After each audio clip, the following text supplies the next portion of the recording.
Santiago capítulo 1, versículo 1 al 4.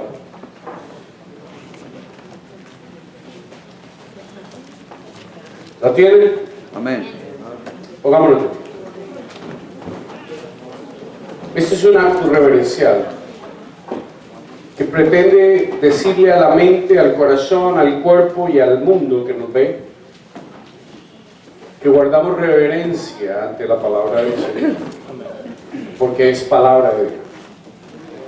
Yo, Santiago, siervo de Dios y del Señor Jesucristo, saludo a las 12 tribus que están en la dispersión, hermanos míos. Considérense muy dichosos cuando estén pasando por diversas pruebas. Bien saben que cuando su fe es puesta a prueba, produce paciencia. Pero procuren que la paciencia complete su obra para que sean perfectos y cabales sin que les falte nada. El Señor les bendiga. Amén. Pueden sentarse. Queridos,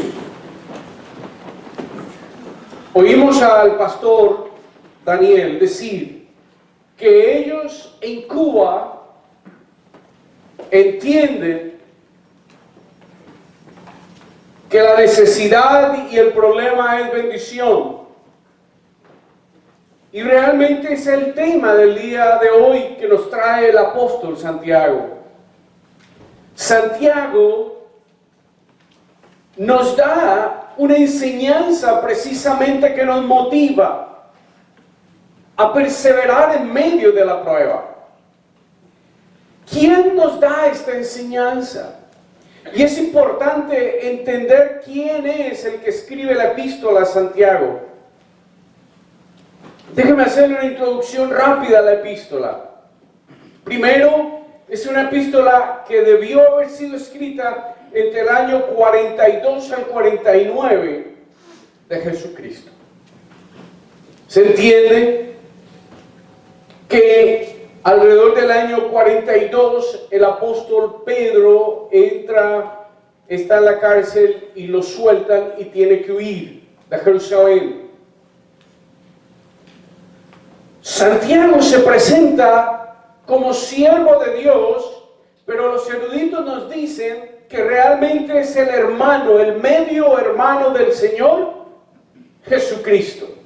Interesante porque él no se atreve ni siquiera a llamarse hermano de Jesús, porque cuando era joven lo negó. No creía junto a su hermano Judas que Jesús realmente era lo que él decía que era, y fue solo hasta cuando el Señor resucita y se les presenta a una cantidad de personas que entonces Santiago viene a reconocer a Jesús como su Señor, ya no como su hermano, sino como su Señor. Y de hecho, una de las características que tiene esta epístola es que repite mucho el asunto de mi Señor o el Señor. Santiago es escrita a los expatriados judíos, a personas que fueron echadas de sus casas, a cristianos que fueron perseguidos, porque la iglesia naciente entra en un problema y en una dificultad. Ya no eran amparados por sus hermanos judíos, porque ahora ellos dicen que ellos son unos judíos diferentes, que siguen a un tal llamado Cristo, que es el Mesías, a un tal Mesías llamado Yeshua. Y por eso los mismos judíos los odian y los rechazan, pero las entidades romanas también los rechazan, porque estos hombres, porque estas personas son muy enfáticas en no quemar ningún incienso a Roma, pero además por declarar que ellos son seguidores de un nuevo rey llamado el Mesías Jesús. Por tal razón, lo que vemos es que entra una persecución a la iglesia que en principio eran judíos, eran del linaje hebraico, y los echan. Yo no sé cuántos de ustedes han visto Violinista en el Tejado. ¿Ustedes no han visto Violinista en el Tejado? Es una película. ¿Saben una cosa? The Fiddler on the Roof. Lo dan cada rato en el canal 13. Si va a una biblioteca, le dan el DVD, se lo prestan. Ahora, yo no recomiendo a nadie que vea películas, pero me gustaría que vieran esa película. Le muestran a ustedes la realidad cuando persiguen a los judíos, el dolor, el desarraigo de la tierra, la persecución, cómo los persiguen, cómo los menosprecian. Y en este caso nos presenta la realidad de unos judíos que son sacados del área de Checoslovaquia, la antigua Checoslovaquia, y cómo tienen que perder su tierra, cómo tienen que perder todos sus hogares y se desmembran. Unos salen para un lado, otros salen para los otros, y la familia que está unida en el territorio, en el terreno, ahora de momento son dispersos. Amados, una dispersión es tremenda, es difícil. Tenemos el caso de Elizabeth, que está visitando a sus padres, y aunque sus padres no salieron huyendo del Ecuador, una gran realidad de todos nosotros es que en el camino al salir de nuestras tierras, porque estamos en diáspora, somos latinoamericanos en diáspora, y nosotros somos una iglesia en diáspora. Y nosotros salimos en ocasiones dejando a la mamá, al papá atrás, a un hijo o a una hija, o a los dos hijos, o a todos los hijos, y estamos aquí, pero nuestro corazón casi que está allá. Esa es nuestra realidad. A esa realidad le habla el apóstol Santiago.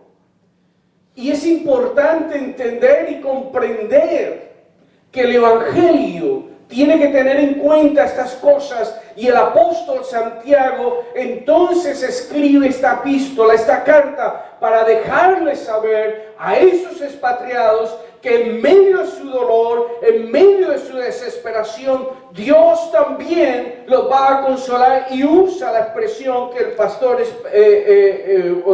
usó: siéntense dichosos de pasar por diversas pruebas. ¿Qué le pasa a Judas? ¿Está loco? ¿Yo me voy a sentir feliz y contento de estar en pruebas y en dificultades? Eso no lo acaba de decir el hermano que viene de Cuba. Pero no, claro, el que escribió la epístola está en un lugar sentado tranquilo y no le está pasando nada. No es verdad. Porque él es ahora el director de la iglesia en Jerusalén. Él vio a Esteban ser apedreado y muerto. Él tiene que tener cuidado, porque a él le pueden también dirigir los cañones y destruirlo. Y de hecho Judas muere, según la tradición. Los monjes, unos sacerdotes, perdón, monjes no, los sacerdotes judíos lo cogen y lo botan desde un segundo piso abajo. Pero él no muere en la caída. Cuando se levanta lo empiezan a apedrear. Y lo empiezan a apedrear y lo insultaban y lo escupían. Y aún así él no ha muerto todavía. Y viene un lavandero con un garrote y empieza a darle palo hasta que lo termina de matar. Esa es la muerte de este hombre llamado Santiago el Justo, o Jacobo el Justo. Jacobo es un nombre hebreo, Santiago es un nombre latino. Entonces, amados míos, ¿qué es lo que nosotros tenemos al frente? Un hombre que conoce del dolor, que sabe lo que es la diáspora del pueblo, un hombre que sabe lo que es la persecución, y este hombre escribe palabras de reconocimiento al dolor, a la angustia, pero de esperanza, y al mismo tiempo le dice al pueblo cómo obrar en medio de esta situación. El hecho que nosotros estemos aquí en un país prestado, que no es el nuestro, quiere decir que estamos desarraigados de nuestras costumbres, que estamos desarraigados muchas veces de nuestras familias y que puede haber dolor en nuestras vidas porque no tenemos a toda la familia con nosotros. Sin embargo, estamos llamados a sentirnos gozosos en medio de esa situación, a sentirnos productivos y ser productivos en medio de esa situación. Enseñarle a nuestros hijos a prepararse, a capacitarse para responderle a su comunidad y a sus vidas en medio de tal situación. ¿Quién nos da esa enseñanza? Judas. 2. Dichosos ante la prueba. Dichosos ante la prueba. Miren lo que dice Romanos 5:3.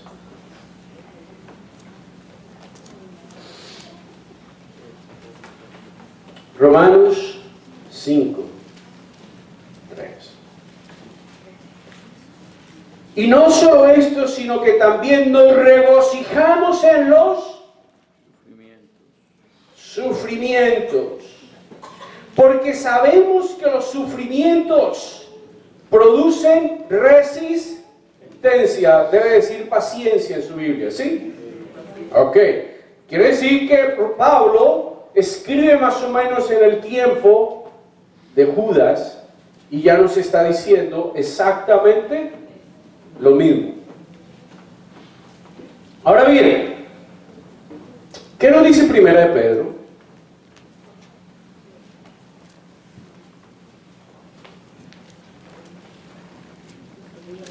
Primera de Pedro 1:6.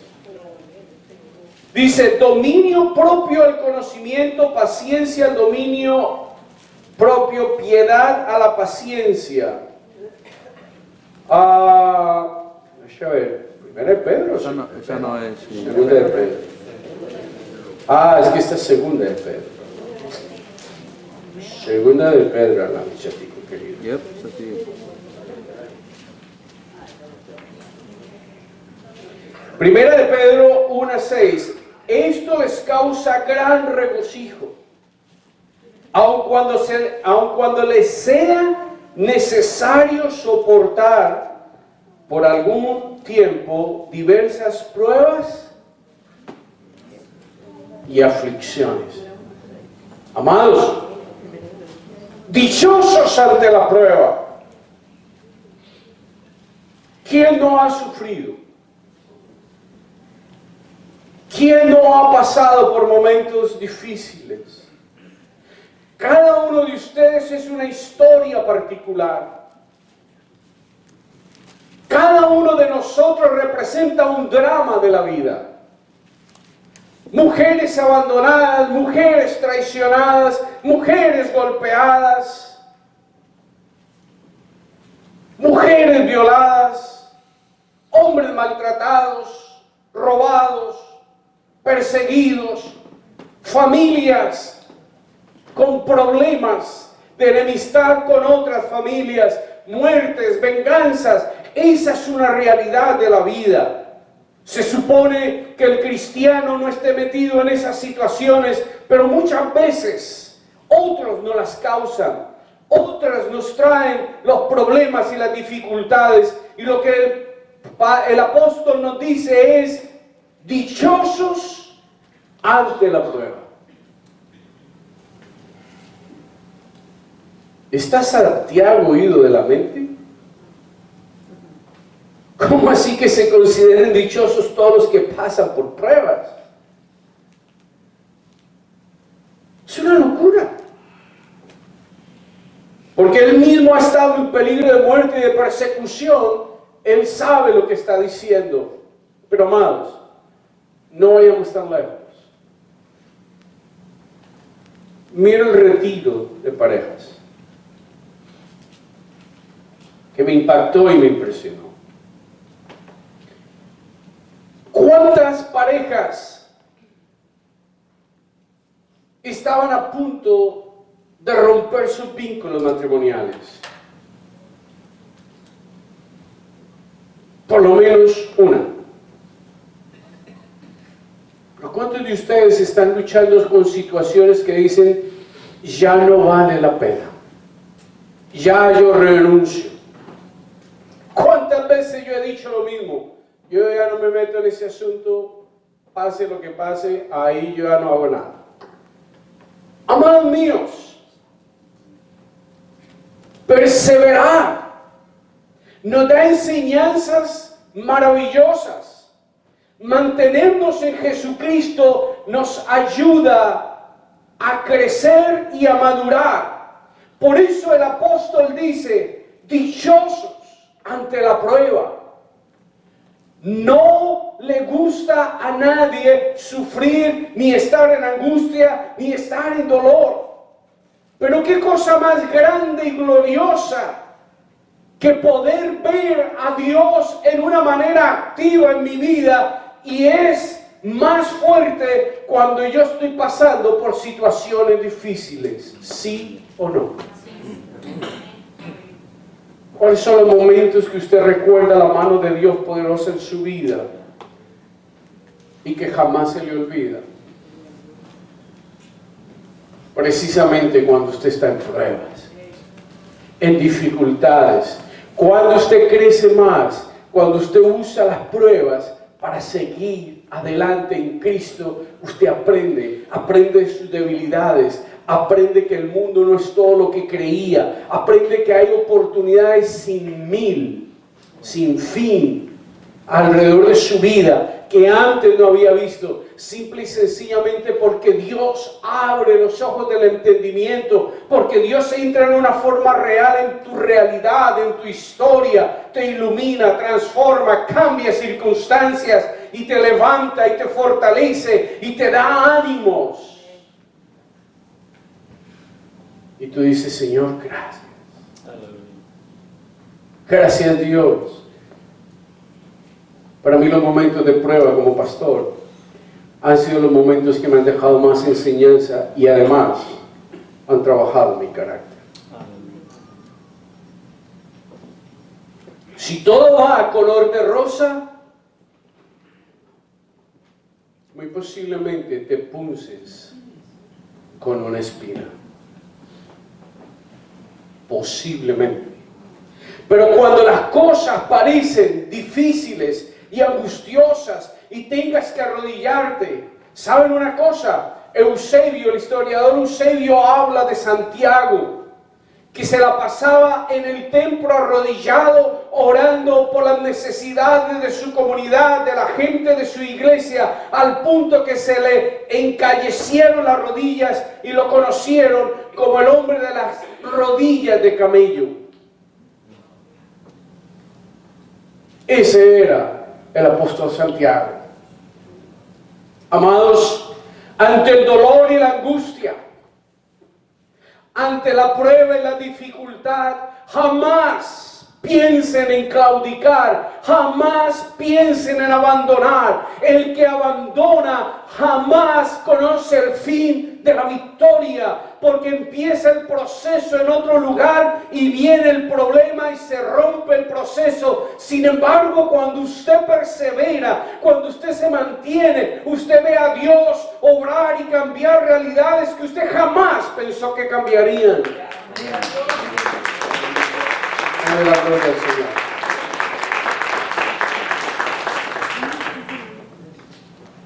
Tres, sabemos que la fe probada da paciencia. Ya vimos a primera de Pedro 1:6, ¿sí o no? Revisémoslo de nuevo. Esto les causa gran regocijo, aun cuando le es necesario soportar por algún tiempo diversas pruebas y aflicciones. Amados, la persona que no le gusta sufrir va a tener que aprender a sufrir. Si a usted no le gusta sufrir y no quiere sufrir, lo mejor que puede hacer es matarse.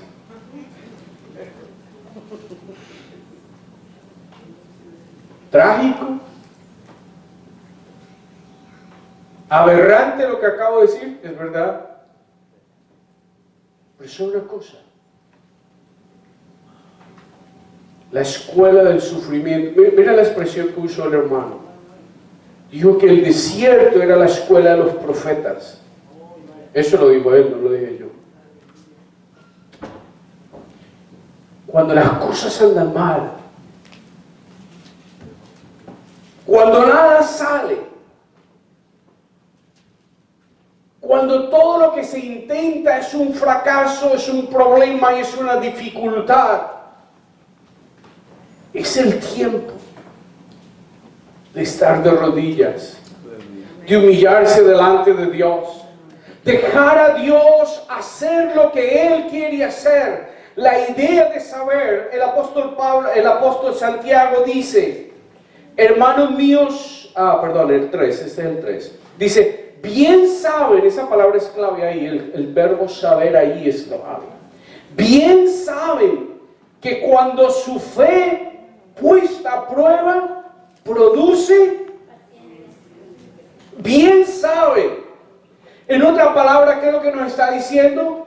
Está comprobado, es una realidad, es una evidencia. Se sabe que cuando viene la prueba y usted persevera, produce paciencia. Si usted es una persona que empieza muchas cosas y nunca termina nada, usted es un perdedor. Usted no ha visto la mano de Dios obrar en su vida. Usted no sabe lo que es el proceso del dolor, del desierto, de la desesperación que produce madurez y crecimiento en la vida. Si a usted le gusta la vida fácil, si a usted no le gusta el dolor, usted resulta emborrachándose todos los días, escapándose en las drogas, buscando desesperadamente sexo a toda hora con cualquier persona, porque usted está tratando de huir de un dolor, de un sufrimiento, de un agobio, de una angustia, en lugar de dejar que Dios, y lo vemos en el versículo 4, que Dios complete el proceso. Yo no sería el pastor que soy hoy si no hubiese tenido pruebas.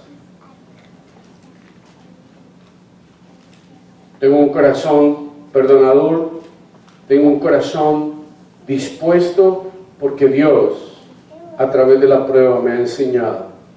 ¿Ha sido fácil? Ustedes saben las noches que yo he llorado. Ustedes saben las noches que yo he estado de rodillas delante de Dios. No, ustedes no lo saben. Ustedes lo único que ven es que yo soy el hombre de la corbata, que ya no usa corbata a veces, que está allá al frente siempre bien bonito, porque eso sí. Y eso es lo que muchas personas envidian, la posición de estar aquí al frente. Pero esto no es gratis. Esto no es gratis. Esto tiene una demanda. La mejor manera de entender a un pastor es entender a Don Quijote de la Mancha. Un caballero andante en un mundo que nadie lo entiende. Porque la gente está pensando en sus cuartos, como dicen los dominicanos, aprendimos esa, ¿no? Los cuartos. Están pensando en su negocio, están pensando en sus agendas, en sus proyectos. Y el parlamento, el pastor está diciendo que yo tengo que hacer esto y esto.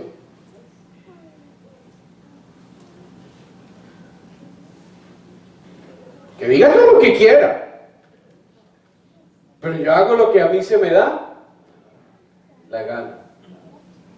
Amados, no es fácil. Y menos fácil cuando usted está tratando de hacer el bien y la gente no lo entiende. Y la gente se empecina en andar en otro camino, en otra senda, en otro pensamiento. ¿Cuántas veces hemos visto a gente sufriendo, lleno de agobio, de angustia, y de momento Un pepazo en la cabeza y hasta ahí llegan. O se tiran frente al tren.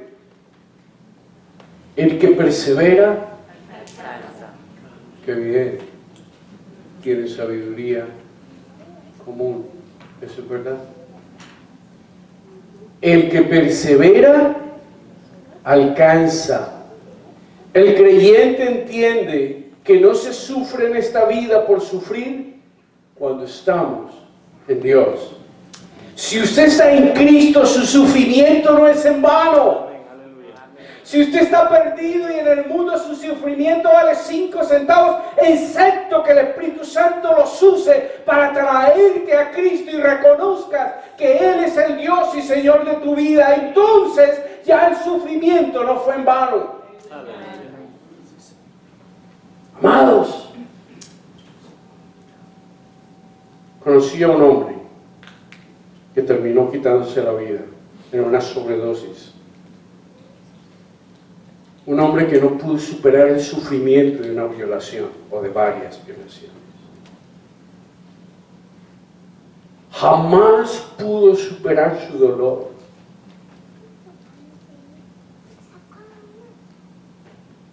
Conoció a Jesús. Sirvió como pastor y terminó muriendo de una sobredosis. Le daba miedo y temor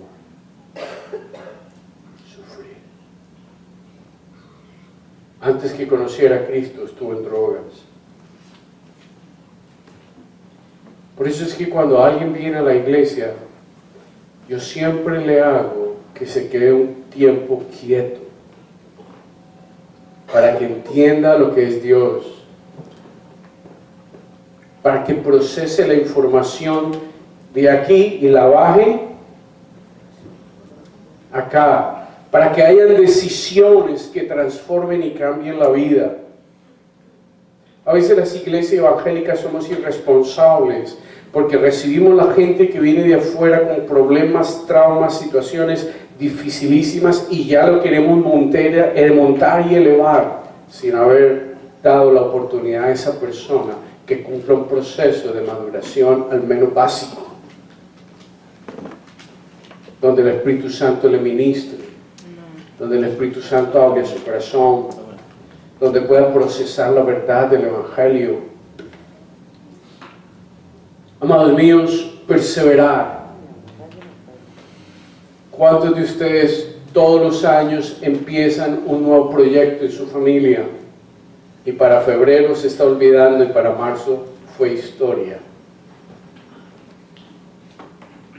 ¿Cuántos de ustedes están empezando cada rato un nuevo trabajo y nunca se quedan en ningún lugar trabajando? Porque son vagos. ¿Cuántos de ustedes empiezan un nuevo hogar y después de 2 años le empieza a picar algo en la coronilla y no puede resistir y sale corriendo? Hombres hoy en día de 25 años tienen 2 y 3 hijos en diferentes mujeres. Porque son personas que nunca han perseverado en el camino hacia la madurez. Porque son personas que se han quedado en el camino y cuando llegan los momentos difíciles, inmediatamente salen corriendo, porque es más fácil correr y empezar una nueva aventura que me produce cierto tipo de ánimo, de gozo, de fiebre por 3 meses y se acabó. Y ese es el mismo principio del adulterio, ese es el mismo principio de la fornicación y del pecado, de estar con una y otra mujer. Buscar encontrar desahogo en la vida a través del sexo. Y conocen una nueva mujer y esta sí es la que me hace ver estrellas. Sí. ¿Por cuánto tiempo? 3 meses. Ya a los 2 meses está. Amados míos, Cuando la vida trae dificultades, conflictos, es la gran oportunidad de crecer. Es la gran oportunidad de explotar oportunidades. Las grandes historias económicas, las grandes historias de las industrias han sido elaboradas a base de conflictos, de dificultades, de tiempos difíciles, donde las personas que estaban en medio de ese asunto encontraron el camino para hacer dinero en medio de un conflicto y una dificultad.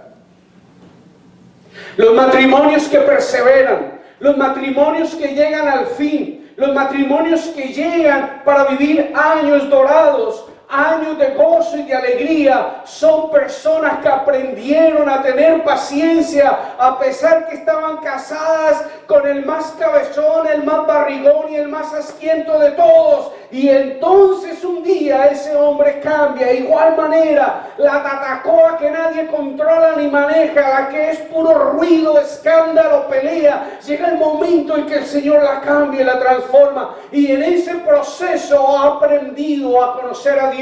En ese proceso ha conocido sus debilidades. En ese proceso ha conocido sus falencias y ha aprendido a depender de Dios. Ha aprendido a buscar en Dios la fortaleza, sus necesidades. Oh, amados míos, en medio de la dificultad, del agobio y de la angustia, hay una gran gema por formarse. Aleluya.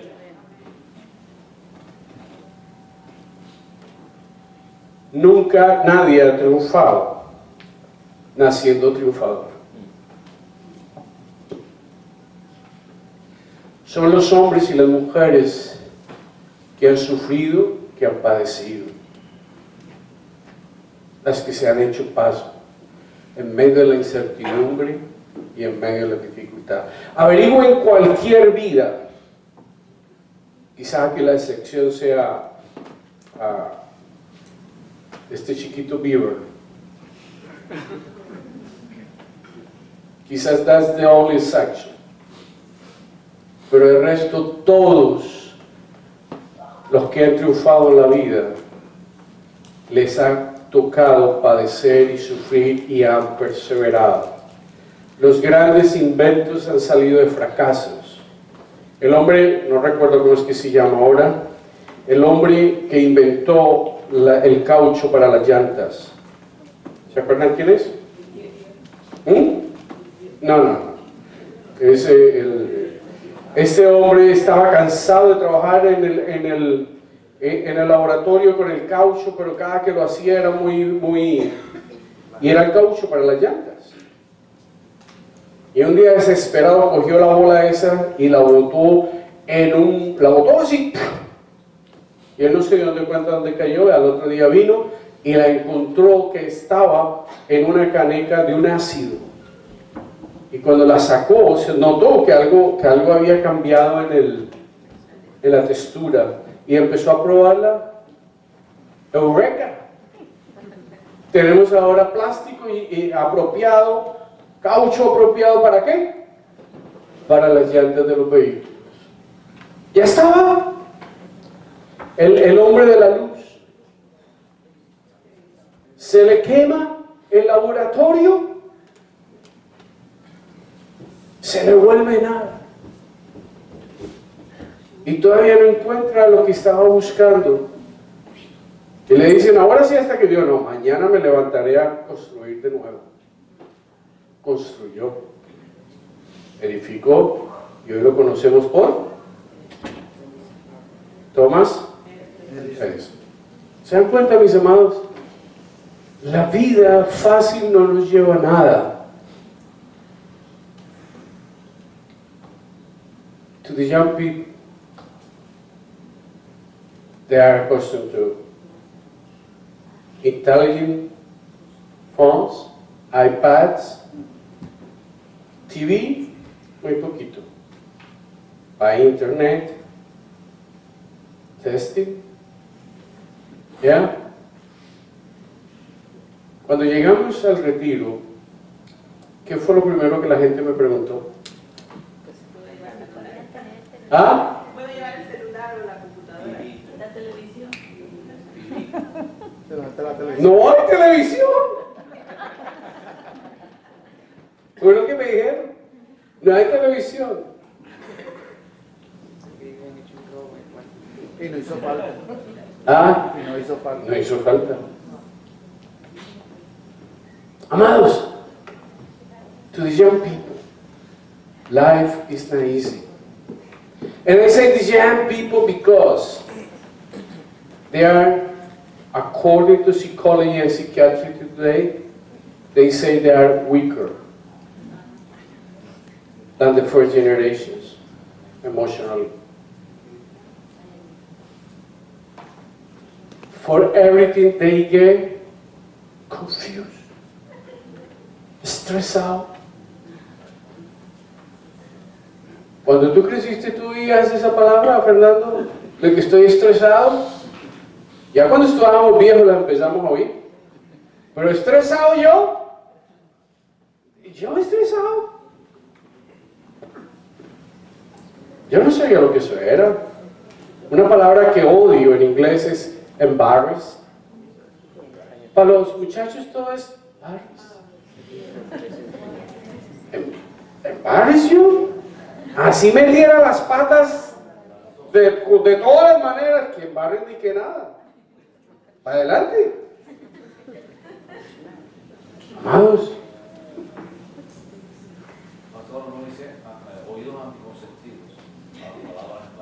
Yeah, eso mismo.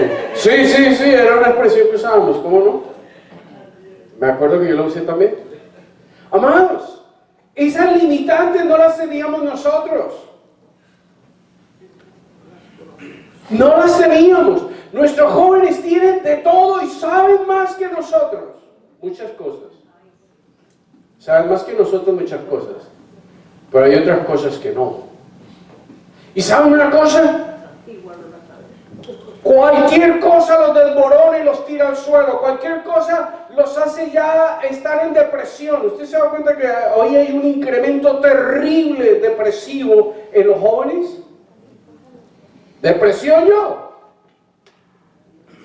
Posiblemente la sufría, no lo sabía. Pero salíamos a darle patadas al balón en la calle, a tirarle piedra y que fuera, y se nos iba la depresión por 3 días. Pero nosotros hoy estamos encerrados, al menos aquí. Estamos encerrados en electrónicos. Sería bueno que los padres le prohibieran a los hijos o hicieran un acuerdo de tener por lo menos 1 hora a la semana que no tuvieran electrónicos. Just 1 hour. Hagan algo que sea diferente, pero que no tengan ni teléfono ni nada. En esa hora, tomen la Biblia y léanla. Mediten. Piensen en el Señor en algo. Tomen procesos de vida que les sirva y que los terminen. No los dejen por la mitad, mis amados. Jóvenes, viejos y de no viejos. Todo lo que empecemos, terminémoslo. ¿Será que nos ponemos este propósito en la vida? De lo que empecemos, lo terminemos. 4. El que persevera madura. Mateo 10, 22, ¿qué dice? Pues leamos primero a Santiago.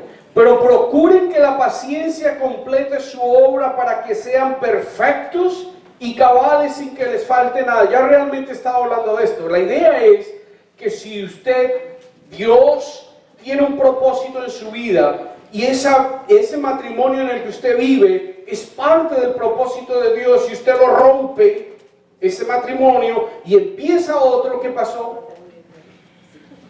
¿Qué pasó? Ya tiene dolores de cabeza.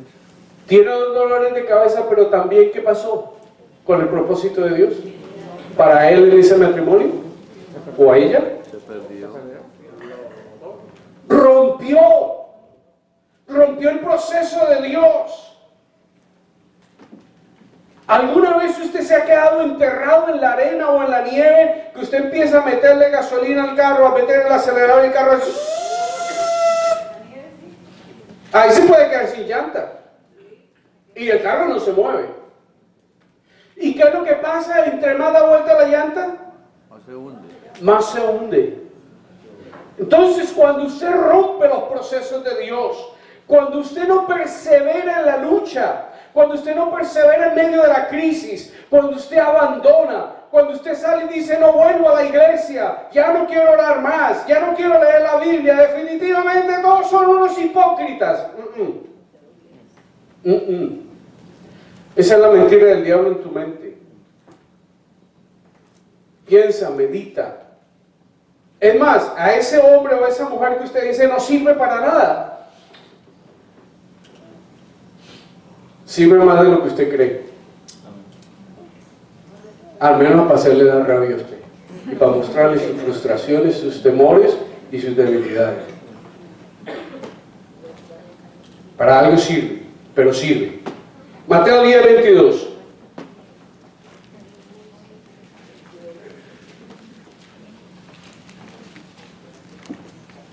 Dice, por causa de mi nombre todo el mundo los odiará, pero el que resista hasta el fin. Ese texto bíblico siempre me ha llamado a mí la atención. Usted no es salvo por estar en la iglesia, usted es salvo porque día a día las obras, el testimonio del Espíritu Santo en su vida da testimonio de que usted es salvo. Eso de que ya soy salvo y me voy para el mundo a pecar, cuidado con eso. Muchas veces otras religiones, otras denominaciones o tradiciones cristianas nos han señalado a nosotros los bautistas porque creemos en la seguridad de la salvación, y yo creo en la seguridad de la salvación. Yo estoy convencido que yo nací para ser pastor. Yo estoy convencido que Dios me hizo desde arriba, desde antes de mi mamá nacer. Yo estoy convencido que Dios me llamó a pastorear. Porque dice la Biblia eso. Pero antes de eso yo estoy convencido que Dios me salvó. Aleluya.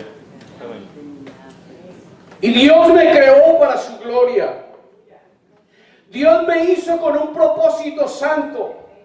Dios me creó para que yo fuese hijo de Él. Por eso mi corazón debe estar agradecido. Por eso yo persevero. No persevero por mi capacidad, sino porque yo entiendo que yo no estoy en este mundo porque a mi papá y a mi mamá se les metió la cabeza que iban a tener relaciones y se acabó y cometieron un error o se casaron o yo no sé qué cosa. Usted y yo estamos aquí por propósito divino. Usted y yo somos creación eterna. Mateo 24:14. Mateo 24:13.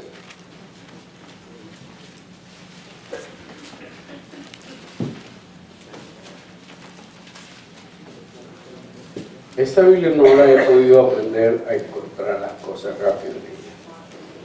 24:13.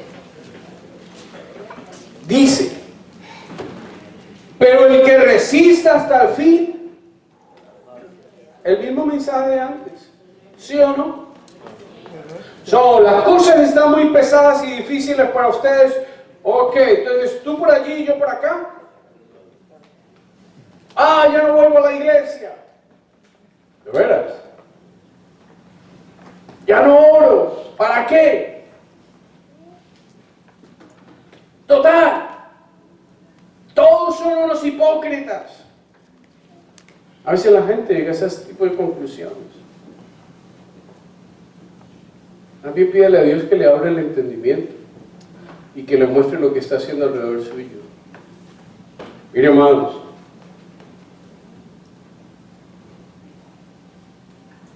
yo soy bendecido grandemente por sus vidas y ustedes a veces no se dan cuenta. Por ejemplo, algunos de ustedes me han oído decir que yo tengo en alta estima a Marlene, como mujer, como persona.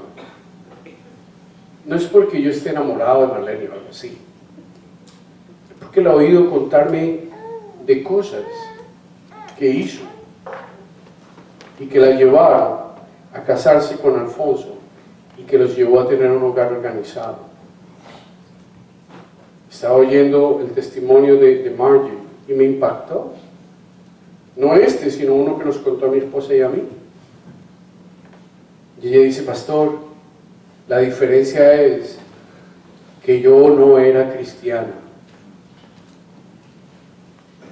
Cuando usted deja a Cristo guiarle su vida, cuando usted deja que Dios impacte su vida, Dios cambiará su manera de pensar, de sentir, su realidad y sus circunstancias. Porque Dios no solamente me salva el alma para que el diablo no me prohíba entrar al cielo, sino por el contrario, Dios me da la salvación, pero también me da la capacidad de pensar, de entender el mundo de una perspectiva diferente. Cuando Dios te salva, tiene que cambiar tu manera de pensar. Amén. Ojo, como lo dije.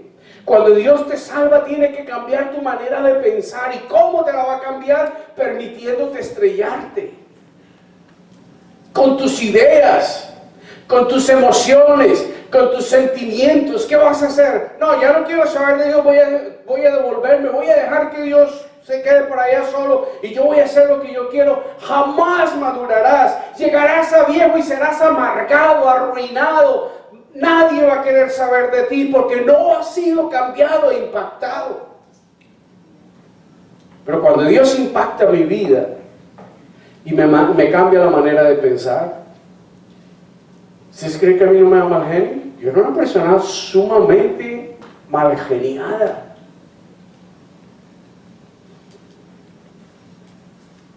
Yo era una persona con un genio terrible, volado.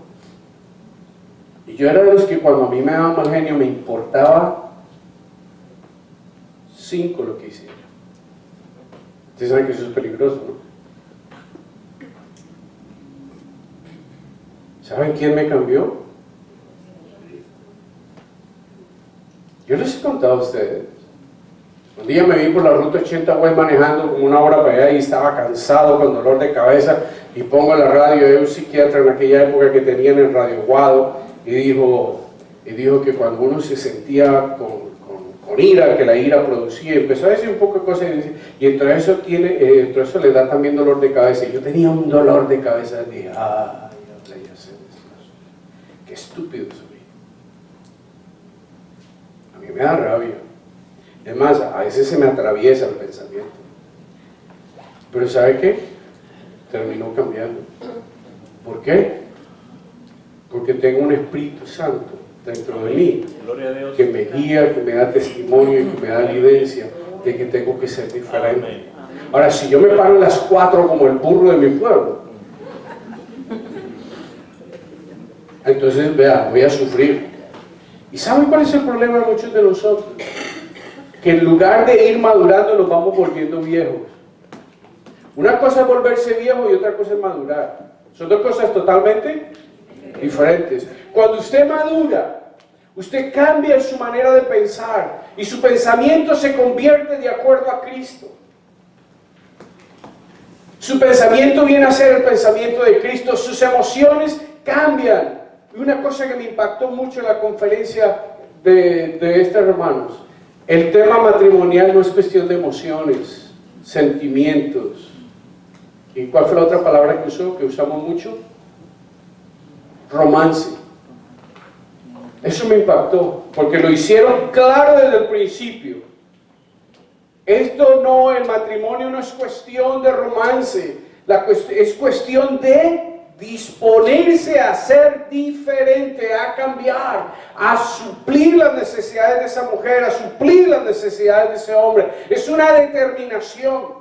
Por eso es que los matrimonios que triunfan y salen adelante son los que desde el principio dicen nos casamos para siempre. Pero si usted se casa con la idea de que se va a divorciar 3 meses, 6 meses o 2 años luego, mire qué va a pasar. So, amados, ¿en qué estamos?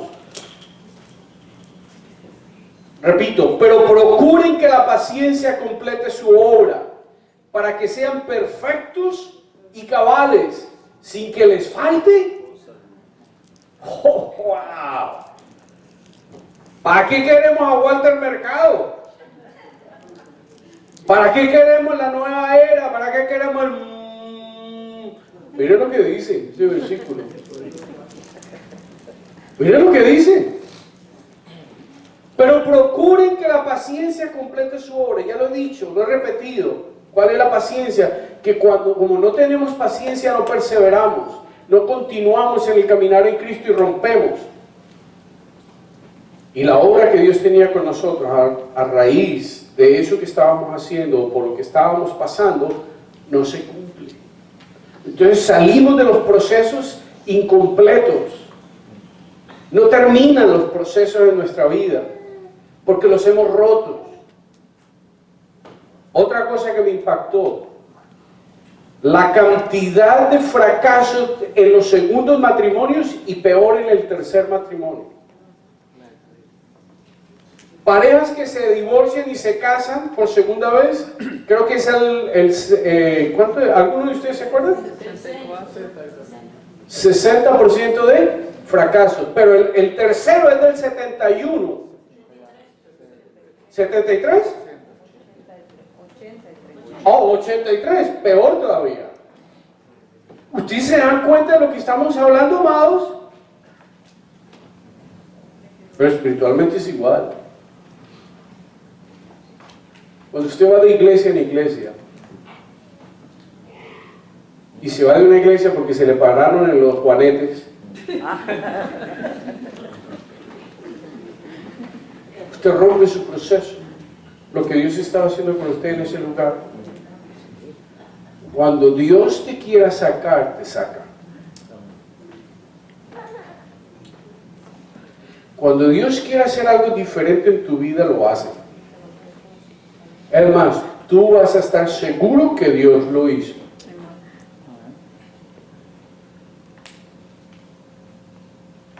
Pero nosotros a veces queremos brincar y saltar como los sapos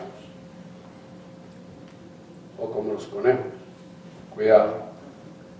Persevera en el Señor. Afírmate en el Señor. Deja que Dios obre en tu vida y que ese proceso que Dios tiene con tu vida se cumpla. Esa es parte del mensaje del apóstol Santiago. Dice, siéntanse por dichosos cuando vengan los problemas. El apóstol Santiago nos pide con justa razón ciertas cosas que nos ayudarán a evitar en convertirnos en cristianos cínicos. Nos pide que a pesar de las pruebas perseveremos en gozo, ya que esto traerá a nuestra vida bendición. Evitará que nos llenemos del dolor y angustia y se debilite la fe. Santiago no desconoce el tipo de calamidades que vivimos como creyentes. Por el contrario, habla desde la experiencia de la persecución y del conocimiento de primera mano del peligro y nos insta a mantenernos en la fe de Jesús y así tener madurez. Nos pide perseverar para evitar la doblez o cinismo. Por el contrario, el llamado es a vivir en fe, en la confianza de que Dios no nos ha abandonado, tampoco lo hará en el futuro. Señor le bendiga. Cierren sus ojos. Vamos a orar.